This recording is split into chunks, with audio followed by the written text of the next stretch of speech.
What's going on, Switch Leaders? As always, thank you for checking out this week's leader video. And my hope, my prayer, and really so much of what I think about is how I can help you win stepping into what God has created and called all of us to do, to make disciples and to spread that good news that Jesus saves, that He is our joy and our peace and the place of refuge that we can go to. I just want you to feel confident every single week stepping into Switch. And so there's a lot of different things on the leader text. I would encourage you to look through some new assets, some new ways that we're going to start sending out helpful resources for you as you're taking steps in your faith and sharpening yourself, and then thus sharpening our students. So I want to highlight that. And then also tell you that this week is a little bit different at Switch. We are doing Color War, but for the first time in about 8 to 9 months, we are going back to just this week, one giant service. We're calling this week Big Switch, where all of our students, middle school and high school, will be all together from one service. A couple different reasons. One, it's a big night. It's going to have a ton of energy surrounding it, some really special events planned before and after the service, obviously with Color War, but then some other things that are pretty sweet, if I do say so myself, and really excited for this night. The other reality is doing Color War and getting color all over the building just isn't feasible. So doing 2 switches didn't make as much sense as doing one giant night. It's a big bring-in night, a party with a purpose. One, so students can interact with you.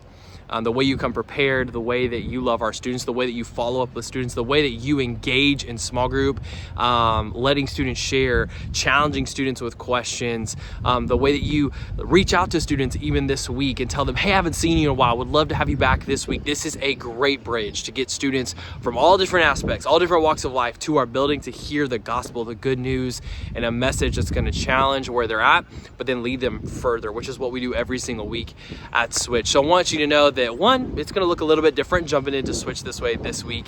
Wear neon, have some fun, make sure that you go all out, have fun with our Color War, have fun with our students. And then the last thing that I want to highlight is just this mindset of how do you walk in knowing that God has someone for you to find this Wednesday night. We're going to talk about this in Huddle. I believe it's going to challenge the way that we seek out and find our student, the one that God has positioned us to minister to. But that takes a lot. It takes an environment, it takes an ecosystem of all of us being healthy, and of one mind and a culture that loves our students and meets them where they're at, which is why I want you to know how to win, what it looks like, where we're going. The next couple of weeks of Switch are going to be crazy. Here's some things that we're doing. Baptism, Switch Fights Human Trafficking, a serving day, senior night, and then a little bit after that, we're having a giant 6th grade night for our brand new 6th graders. So we're right in the middle of this semester, and what do? We show up ready to love students and lead them to become fully devoted followers of Christ 1 week at a time. This week, we have a big challenge for our students to fall more in love with God's word. There's going to be a card on their seat that they get to take and challenge them personally. Honestly, the way that this card was taught to me, and the way that we're going to get to teach it from stage is so challenging to think about how we approach God's word and what we gain from it and the gift that it is to all of us. Love you guys so much. Can't wait to see you this week at Switch.